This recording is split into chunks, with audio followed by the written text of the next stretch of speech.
अपना हिस्सा निकाल के दे देना चाहिए। ये जहन में था कि ऐसी चीज बनानी है जो डूएबल हो। तो इससे ज्यादा बेहतर जगह कौन सी हो सकती है? मुझे ये लगता है। बिस्मिल्लाहिर्रहमानिर्रहीम। अस्सलाम वालेकुम व्यूअर्स।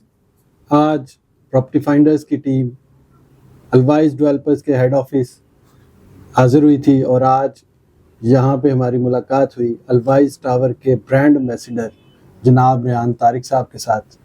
और मेरा रेहान भाई एक छोटा सा और मासूमाना सा सवाल है कि अलवाइज टावर ही क्यों?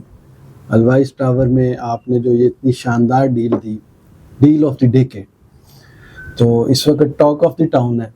तो आपसे मैं ये सिर्फ अपने व्यूवर्स के लिए जानना चाहूँगा कि अलवाइज टावर ही क्यों, में इसमें ही क्यों इन्वेस्टमेंट की?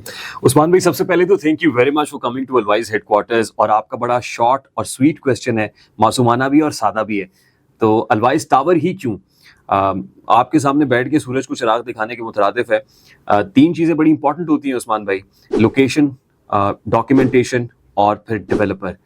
As far as location is concern, तो आपको पता है कि बहरिया टाउन का sector A, which is one of the post sectors of Bahria Town, जो प्रीमियम लिविंग जहाँ पे है, जहाँ पे विलाज हैं बड़े बड़े, 1 कनाल से लेके 10 कनाल तक का। और मेरी दानिश के मुताबिक वहाँ 1 कनाल का प्लॉट 5 करोड़ में भी दस्तयाब नहीं है। ऐसी जगह पे अगर आपको अपना अपार्टमेंट सिर्फ 43 लाख में मिल जाता है, 43 lakhs, और उसके साथ साथ वहाँ पे 50+ वर्ल्ड क्लास 7 स्टार एमिनिटीज हैं, यानी you don't have to go anywhere else, gym के लिए, जकूजी के लिए, सोना के लिए, किड्स प्ले एरिया के लिए, शॉपिंग के लिए, इवन टेनिस कोर्ट के लिए, स्क्वाश कोर्ट्स के लिए, रूफटॉप गार्डन के लिए, बारबेक्यू के लिए, यानी अंडर वन रूफ आपको सारी एमिनिटीज मिल रही हैं। तो इससे ज्यादा बेहतर जगह कौन सी हो सकती है? मुझे ये लगता है इस वक्त at this point in time, ना सिर्फ बहरिया की मार्केट के अंदर बल्कि पूरी लाहौर की रियल एस्टेट मार्केट के अंदर अगर आपको प्रीमियम रेजिडेंशियल अपार्टमेंट चाहिए तो अलवाइज टावर के अंदर है। अलवाइज टावर के अलावा मुझे किसी जगह पे कोई प्रीमियम रेजिडेंशियल अपार्टमेंट नजर नहीं आता at this point in time. आप इसको मेरा बायस कह सकते हैं, या आप ये कह लीजिए कि मैं इसको ज्यादा करीब से देख रहा हूँ और बहुत सारे प्रोजेक्ट्स जो इसके साथ बन रहे हैं, जब मैं कंपैरेटिव एनालिसिस करता हूं तो यकीन कीजिए कि मुझे इससे ज्यादा प्रीमियम रेजिडेंशियल, जो प्रीमियम लिविंग है, वो नजर नहीं आती है। दूसरी इंपॉर्टेंट चीज कि यहाँ पे प्राइम कमर्शियल फ्लोर्स भी हैं, वो ग्राउंड फ्लोर हो, फर्स्ट फ्लोर हो, सेकंड फ्लोर हो। As far as power deal is concern, तो उसमें हमने इन तीनों फ्लोर्स पे 3 प्राइम बुलेवर्ड्स बना दिए। ग्राउंड फ्लोर पे जो ओवरसीज वेस्टा है वो सिर्फ 18 लिमिटेड यूनिट्स के लिए, 425 स्क्वायर फीट का एक यूनिट है, 80,000 पर स्क्वायर फीट प्राइस बनती है। लेकिन यहाँ पे ओवरसीज को in particular straight away 30% discount मिल रहा है। ह्यूज डिस्काउंट है। 25% डाउन पेमेंट पे 30% डिस्काउंट मिल रहा है। जो फर्स्ट फ्लोर है उस पे इनोवेशन हब बन रहा है, जिसपे जो टेक स्टार्टअप्स हैं, सॉफ्टवेयर डेवलपर्स हैं, आईटी में काम करने वाले लोग हैं, जो फ्यूचरिस्टिक टेक्नोलॉजीज हैं उस पर काम करने वाले लोग हैं, उनको स्ट्रेट अवे 15% डिस्काउंट मिल रहा है, क्योंकि अदरवाइज वो 50,000 पर स्क्वायर फीट में दस्तयाब था, यहाँ पे आपको 15% डिस्काउंट मिल रहा है। और जो आपका जो फूड कोर्ट है उसमें हमने फ्यूचर फ्लेवर्स के नाम से एक सेगमेंट डेडिकेट किया है, जिसमें भी लिमिटेड यूनिट्स हैं, सिर्फ 18 यूनिट्स हैं, क्योंकि इससे ज्यादा यूनिट्स के ऊपर ये डिस्काउंट शायद एप्लीकेबल अगर हो तो प्रोजेक्ट का बनना बहुत मुश्किल हो जाता है। सिर्फ रियल एस्टेट मार्केट को पावर डोज लगाने के लिए ये पावर डील दी गई है। लिमिटेड टाइम है, लिमिटेड इन्वेंट्री है, पहले आइए पहले पाइए। 5 मई तक की डेडलाइन है। अगर आप इसमें बुकिंग चाहते हैं तो आपको टोकन मनी देकर रजिस्टर करना है। उसके बाद भी आपके पास ऑप्शन है कि आप माइंड मेकिंग कर सकते हैं। आप 20% अपफ्रंट देना चाहते हैं, 30% देना चाहते हैं, 50, या फिर फुल कैश बायर है, 100% पेमेंट देना चाहते हैं तो आपको 40%, यानी पूरे प्रोजेक्ट की प्राइस का 40% आपको जो है उसमें से वेव ऑफ हो जाएगा। So it's a huge discount और it really took me some time to make developer convince कि ये देना है, क्योंकि डेवलपर जब अपनी जेब से कुछ दे रहा होता है तो उसको बड़ा प्रॉब्लम होता है। लेकिन क्योंकि एनवायरनमेंट ऐसा है, इतना कंड्यूसिव नहीं है at this point in time, prices बहुत, इन्फ्लेशनरी प्रेशर बहुत ज्यादा है लोगों के ऊपर, तो ऐसे में आपको शेयरिंग इज केयरिंग के प्रिंसिपल पे काम करना चाहिए। अपना हिस्सा निकाल के दे देना चाहिए, थोड़ा ही सही, लेकिन आप कम से कम पहिया तो चलाए ना, रियल एस्टेट मार्केट का भी और मईशत का भी। ये आपका बड़ा एक अच्छा इनिशिएटिव है और मैं समझता हूँ कि जैसे आपका एक रियल एस्टेट इंडस्ट्री का उस तरह का बैकग्राउंड नहीं है, लेकिन उसके बावजूद आपने ये जो डील डिज़ाइन किया है, तो ये बहुत से जो रियल एस्टेट मार्केट में पिछले 10, 12, 20 साल से काम करने वाले लोग हैं, उनके लिए भी एक बड़ा लर्निंग का एक है कि 40% तक डिस्काउंट। बिकॉज ये जो डिस्काउंट है, ये मैं समझता हूँ कि मुझे ऑलमोस्ट 2 डिकेड्स हो गए रियल एस्टेट मार्केट में, तो मैंने आज तक इतना बड़ा डिस्काउंट किसी भी डेवलपर की तरफ से अपने प्रोजेक्ट के अंदर ऑफर करता नहीं देखा। तो ये रेहान भाई आप तो इसको हम डील ऑफ 2 डेकेड्स कह सकते हैं फिर। मिनिमम 2 डिकेड्स कह सकते हैं। लेकिन इसमें एक छोटी सी चीज जो मैं इसमें ऐड ऑन करवाना चाहूंगा आपसे या पूछना चाहूंगा जी जी, वो ये है कि जो आप अमेनिटीज इसमें दे रहे हैं, ये अमेनिटीज कौन से फ्लोर्स पे हैं, और इसका जो रूफटॉप है उसके ऊपर, क्योंकि बिल्डिंग का फिसाड और बिल्डिंग की जो एलिवेशन है वो तो हमारे व्यूवर्स को इस वीडियो में नज़र आ रही होगी, तो उसको आप देखते हैं तो ये बड़ी आई कैचिंग एक है। तो लेकिन एक जो आपका इनिशिएटिव है कि ग्रीन एनवायरनमेंट का और हाई राइज का, क्योंकि यही आपका एक मोटो था जब हमारी पहले मीटिंग्स हुई, तो उसमें यह था कि हम पाकिस्तान को वर्टिकली ग्रो करना है, और इसके ऊपर आपने ये इनिशिएटिव लिया, और इसी वजह से आप, मेरा ख्याल है, इनके साथ जुड़ा हुआ मार्केट से रियल एस्टेट मार्केट में आए। तो ये थोड़ा सा अगर हमारे व्यूअर्स को बताएं कि इस प्रोजेक्ट में क्या ऐसी अमेनिटीज आप देने जा रहे हैं जो कि एक तो एनवायरमेंटल फ्रेंडली भी हो और जो यूजर की नीड को भी पूरा करे। उस्मान भाई, बहुत अच्छा क्वेश्चन आपने किया है, और अब आपको मैं ये भी बता दूं कि जितना अरसा मैंने काम किया है, इतना एक्सपीरियंस मुझे हो गया है कि मैं फ्रंट एलिवेशन, ये 2D एलिवेशन देख के बता सकता हूँ कि प्रोजेक्ट बनना है या नहीं बनना है।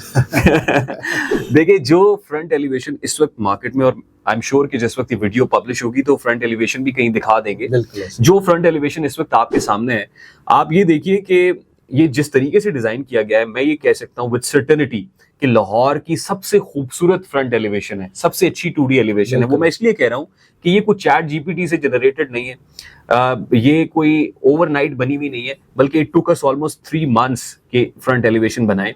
और जिस तरीके से डिजाइन की गई, ये जहन में था कि ऐसी चीज बनानी है जो डुएबल हो, जो बन भी सके। ऐसा नहीं है कि सिर्फ पेपर्स के अंदर हो और बहुत खूबसूरत लगे और उसके ऊपर बुकिंग आ जाए, लेकिन आप वो बना ना सके बिल्डिंग, तो ये बनने वाली है। आपने सवाल किया कि एमेनिटीज कहाँ होंगी। उस्मान भाई, एमेनिटीज का एक फ्लोर नहीं है, बल्कि 2 फ्लोर्स हैं। 11.03 जो कवर्ड एरिया है, 11.03 कैनाल्स का एक फ्लोर है।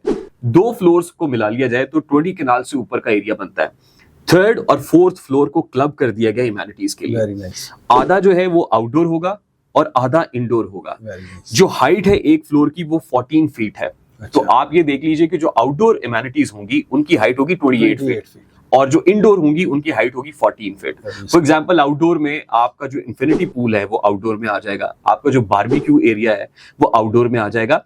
डेवलपर के लिए बहुत आसान होता है कि वो ज्यादा से ज्यादा अपार्टमेंट्स दे देते हैं वहां पे, या कोई कमर्शियल फ्लोर दे देता, मैक्सिमम सेलेबल होता है वहां पे, लेकिन वो भी अपने हिस्से से निकाल के उसने कहा नहीं, यहाँ इमेनिटीज होनी चाहिए। और एक फ्लोर पूरा ऐसा है जो सर्विसेज के लिए डेडिकेट कर दिया गया है। लोग सर्विसेज का फ्लोर भी डेडिकेट नहीं करते हैं, तो यहाँ और उसके अलावा जैसे आपने कहा, हर फ्लोर के ऊपर कॉम्पोजिशन ऐसी है कि उस पर studio, 1 bed, 2 bed, 3 bed apartment हर फ्लोर पे है, और हर फ्लोर पे एक शेयर्ड ग्रैंड लॉबी भी है। यानी हर खासो आम, ये नहीं है कि ये एलीट का फ्लोर है और ये लोअर मिडिल क्लास का है, ये मिडिल क्लास का है, ये इकोनॉमी क्लास है, ये बिजनेस क्लास है, एग्जीक्यूटिव क्लास है। हर फ्लोर पे आपको हर क्लास मिल रही होगी। हर फ्लोर के ऊपर ग्रीन एलिमेंट्स मौजूद होंगे। आप ये देखिए, 3rd और 4th फ्लोर के बाद से जो अगर आप एलिवेशन को देखें तो बिल्डिंग 10 फुट पीछे जाना शुरू करती है। Every apartment is open to sky. आप ऊपर खड़े होके नीचे का नजारा ले सकते हैं। ऐसा नहीं है कि एक बिल्कुल सीधी बिल्डिंग खड़ी कर दी गई है और ऊपर से आपको नीचे कुछ नजर ही नहीं आ रहा है। तो जो जितना ऊपर आप जाते जाएंगे उतनी खूबसूरती बढ़ती चली जाएगी। और जो डिजाइन है इस बिल्डिंग का, मैं ये समझता हूँ इसके पीछे जो आर्किटेक्ट्स काम करते रहे हैं और जितनी मीटिंग्स उनके साथ होती रही हैं, this is very much doable, executable, और उसके साथ साथ this is going to be one of the most beautiful buildings in Lahore इंशाल्लाह। और इसमें एक छोटी सी लास्ट चीज मैं इसमें आपसे पूछना चाहूंगा कि पार्किंग के हवाले से ये टोटल जो प्लॉट है वो तो अराउंड 20 कैनाल्स का है, तो पार्किंग का इसमें आपने क्या क्राइटेरिया सेट किया है जो ऊपर अपार्टमेंट्स के में लोग रह रहे होंगे? देखिए, इसमें 2 बेसमेंट्स बनने जा रही हैं। 2 basements dedicated to the parking होंगी और हर बेसमेंट की जो हाइट है वो 10 फीट है। ठीक है। 2 बेसमेंट्स डेडिकेटेडली रेजिडेंशियल जो पर्पस के लिए लोग रह रहे होंगे, अपार्टमेंट्स के लोग होंगे, उनको मिल रही होंगी। और उसके अलावा जो शॉपिंग मॉल्स के लिए आएंगे उनको ड्राइव थ्रू एरिया भी मिल रहा है। और क्योंकि ये प्लॉट 4 साइड ओपन है तो 4 साइड ओपन पार्किंग अवेलेबल होगी जिसमें अपनी गाड़ियां पार्क कर सकते हैं। एट अ टाइम एक अंदाजे के मुताबिक 1000 प्लस गाड़ियां यहाँ इस बिल्डिंग के अंदर पार्क हो सकेंगी। और वहीं पे जो ईवी चार्जिंग स्टेशंस हैं 4 to 5 वो भी दस्तयाब होंगे, ताकि जिसके पास कोई इलेक्ट्रिक कार है, जाहिर है ये बिल्डिंग 4 years पेमेंट प्लान के ऊपर है, पोजीशन आप 4 साल बाद दे रहे होंगे, तो एक मोहतात अंदाजे के मुताबिक बहुत सारी हाइब्रिड व्हीकल्स, इलेक्ट्रिक व्हीकल्स उस वक्त तक लाहौर के अंदर होंगी। तो इस वक्त तो गवर्नमेंट जो है वो क्योंकि क्लीन एनर्जी और ग्रीन एनर्जी की तरफ जा रही है, और हाइब्रिड स्टेशंस जो है in very near future Lahore में आने जा रहे हैं, तो इंशाल्लाह। अच्छा, मैं आपको ये भी बता दूं कि आपको ना इसमें ग्लास स्ट्रक्चर ज्यादा नजर आएगा एज फार एज वो कहते हैं ना clean and green environment is concern, तो ये कम्युनिटी सर्विसिंग भी है। आपको ऐसे स्ट्रक्चर्स ही बनाने चाहिए जो इको फ्रेंडली, एनवायरनमेंट फ्रेंडली, और सारा ग्लास स्ट्रक्चर आपको नजर आएगा। और ये नॉर्थ फेसिंग बिल्डिंग है, ये नॉर्थ फेसिंग है, इसका जो रुख है वो टुवर्ड्स नॉर्थ होगा, और नॉर्थ फेसिंग बिल्डिंग्स जो होती हैं वो वैसे ही क्लाइमेट फ्रेंडली होती है पाकिस्तान के अंदर, क्योंकि आपको पता है सन आपका ऑपोजिट साइड पे होता है, डायरेक्टली अपार्टमेंट्स के ऊपर या आपके शॉपिंग मॉल के ऊपर सनलाइट नहीं पड़ रही होगी, तो ऑटोमेटिकली आपकी एयर कंडीशनिंग आसान हो जाएगी। तो रियान भाई, इसमें जो रूफटॉप है इसका, उसके ऊपर आप कोई गार्डन देने जा रहे हैं या क्या उसमें रूफ? जी, उस पे रूफटॉप गार्डन है, और रूफटॉप गार्डन के अंदर भी आप देखेंगे तो अभी उसकी जो एरियर व्यू है वो आ रहा है, जिसके अंदर आपको बहुत स्पेशियस वॉकवेज नजर आएंगे। वहां पे भी आपको लगेगा कि जगह को मैक्सिमम यूटिलाइज इसलिए नहीं किया गया कि उससे to get benefit out from it, बल्कि लोगों की सहूलत के लिए, उन एम्बियंस को बेहतर करने के लिए वॉकवेज दिए गए हैं रूफटॉप के ऊपर। तो रूफटॉप है, रूफटॉप के ऊपर गार्डन है, और गार्डन ब्यूटीफुली डिजाइंड है। वेरी नाइस सर, बहुत शुक्रिया रियान भाई, आपने बड़ी डिटेल में अलवाइस टावर के हवाले से हमारे व्यूअर्स को बताया। मजीद भी अगर आप कोई क्वेश्चन या क्यूरी करना चाहते हैं जो आप समझते हैं कि रियान भाई इसको आंसर करें, तो आप हमारे दिए गए नंबर पर रब्ता करें, और इंशाल्लाह जो भी आपका क्वेश्चन होगा, क्यूरी होगी, उसको हम कर सकते हैं, एड्रेस करेंगे। और ये जो भी रियान भाई ने बताया कि 5 May is the last date for booking in this power deal of the decade, तो मैं ये समझता हूँ, अभी हम बैठे थे, बात हो रही थी, तो बहुत ज़्यादा ओवरवेलमिंग रिस्पांस आ रहा है, तो हो सकता है कि ये उससे पहले ही रियान भाई की तरफ से या अलवाइज डेवलपर्स की तरफ से ये नोटिस आ जाए कि जो एक नंबर ऑफ यूनिट्स इन्होंने अपने रखे थे तो वो बुक हो गए। तो इससे पहले कि डील क्लोज हो, तो जो दोस्त इस पे बेनिफिट लेना चाहते हैं, और इसमें 110% बेनिफिट है, क्योंकि 43 लाख रुपीस में स्टूडियो अपार्टमेंट पूरे लाहौर में आपको कहीं नहीं मिलने वाला। सो दिए गए नंबर पर रब्ता करें और आज ये अपने अपार्टमेंट और कमर्शियल आउटलेट्स की बुकिंग करें। बहुत शुक्रिया। अस्सलाम वालेकुम।